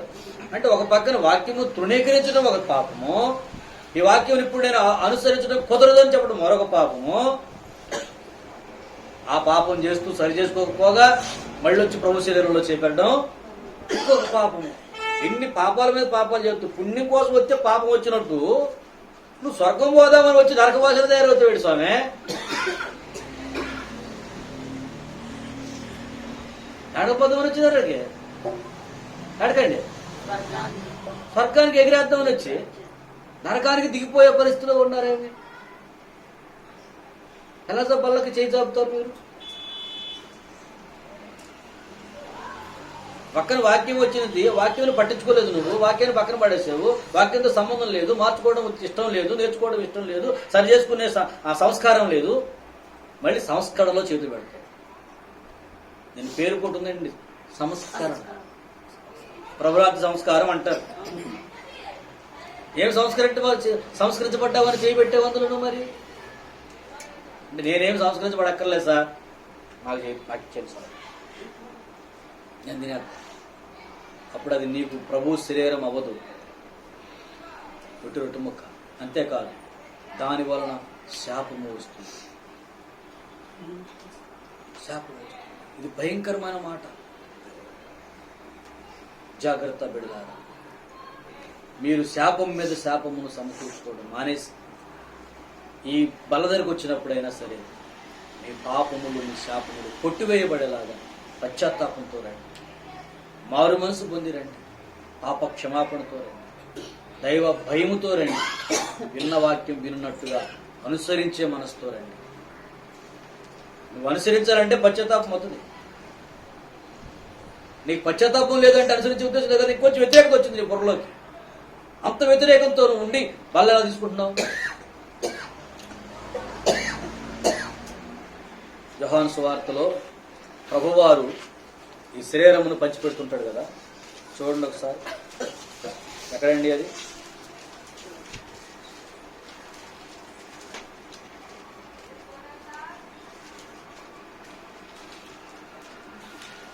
దేవుని స్తోత్రం చెప్పండి. యోహాను సువార్త 13వ అధ్యాయము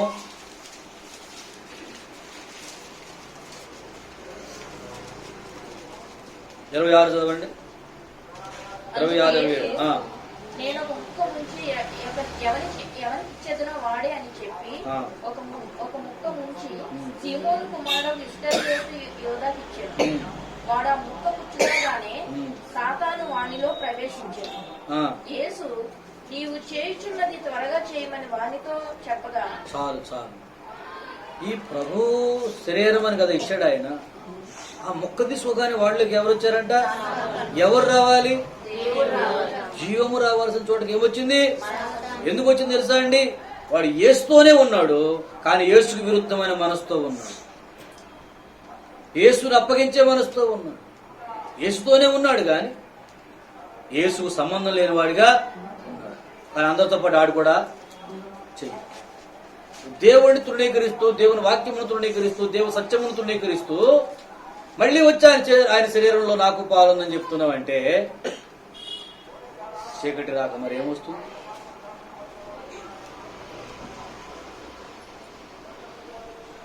ఏమొస్తుంది?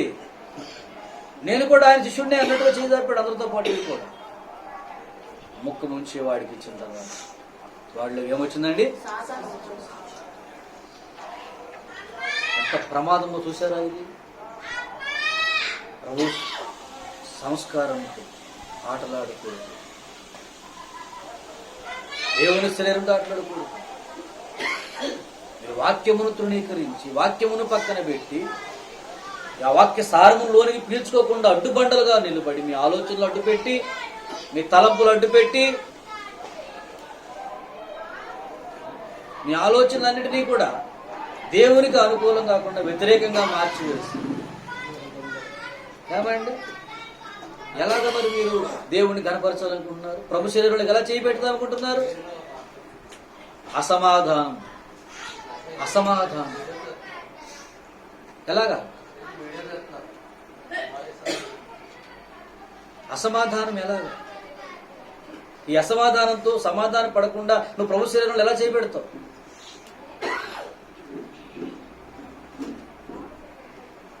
ఎలా చేయబెడతావు? ప్రభు శరీరంలో మీరు చేతులు పెడుతున్నప్పుడు భయం లేదా?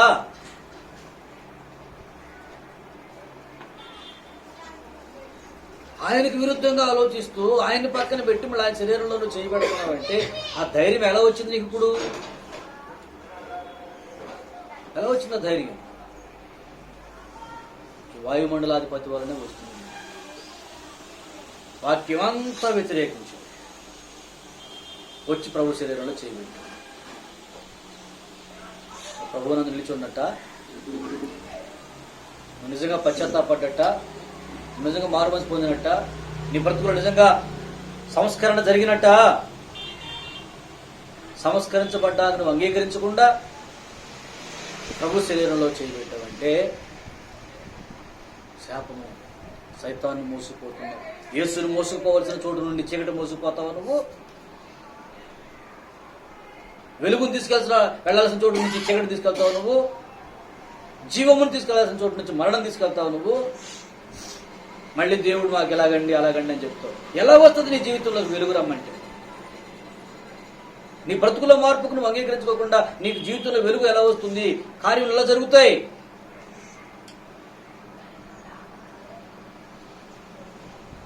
కనీసం ఏమాత్రం ఇంగితం ఉన్న వాళ్ళని ఆలోచిస్తారు. నేనేం చేస్తున్నాను, దేవుడిని అడగడానికి నేను సరిపోతానా? పరీక్షించుకో, ఎవరికి వారే పరీక్షించుకో. ఎన్నిసార్లు వాక్యములు నేను ఇప్పుడు కాదు అని పక్కన పెట్టాను, ఎన్నిసార్లు వాక్యములు నేను ఉన్నది ఉన్నట్టుగా విన్నది విన్నట్టుగా ఇప్పుడు నుంచే నేను మొదలుపెట్టి అనుసరిస్తానని నువ్వు తిరగబడ్డావు లోకం మీద, నీ శరీరం మీద, నీ పరిస్థితుల మీద. నువ్వే పరీక్షించు. ఇప్పటికైనా మారండి. ఇప్పటికైనా ఏ పూట వాక్యం ఆ పూట, ఏ రోజు మాట ఆ రోజు స్వీకరించండి, అనుసరించండి, అనుభవించండి, ఫలించండి. ఫలించండి. మీరు బహుగా ఫలించడం వలన నా తండ్రి మీ యందు ఆనందించునని రాయబడింది. మీరు ఫలిస్తేనే దేవుడు ఆనందం. మీరు నష్టపోవడం దేవుడికి ఆనందం కాదు. మీరు ఫలించాలి, బహుగా ఫలించాలి, మహిమకరంగా ఫలించాలి, దేవుడు మెచ్చుకునే విధంగా ఫలించాలి. అంతే తప్ప మీరు ఎండిపోవడం దేవునికి ఇష్టం కాదు. మీరు నరకబడ్డం దేవునికి ఇష్టం కాదు. నరకబడే ఉద్దేశం ఉంటే మిమ్మల్ని తోటలోకి రానివ్వడు. నరకబడే ఉద్దేశం ఉంటే మీరు ఆయనలో పుట్టే తీగలుగా ఉండేవాళ్లే కాదు. కానీ ఆ తీగలుగా మీరు వచ్చారు అంటే మీరు ఫలించాలని దేవుడు కోరుకుంటున్నాడు. ఆయన అడ్డగిస్తున్నది ఏదే? మన శరీరము, మన కోరికలు, మన ఉద్దేశము, మన బతుకు. కాబట్టి మారు మనసు పొందుతాం రండి, ప్రార్థన చేసుకుంటాం.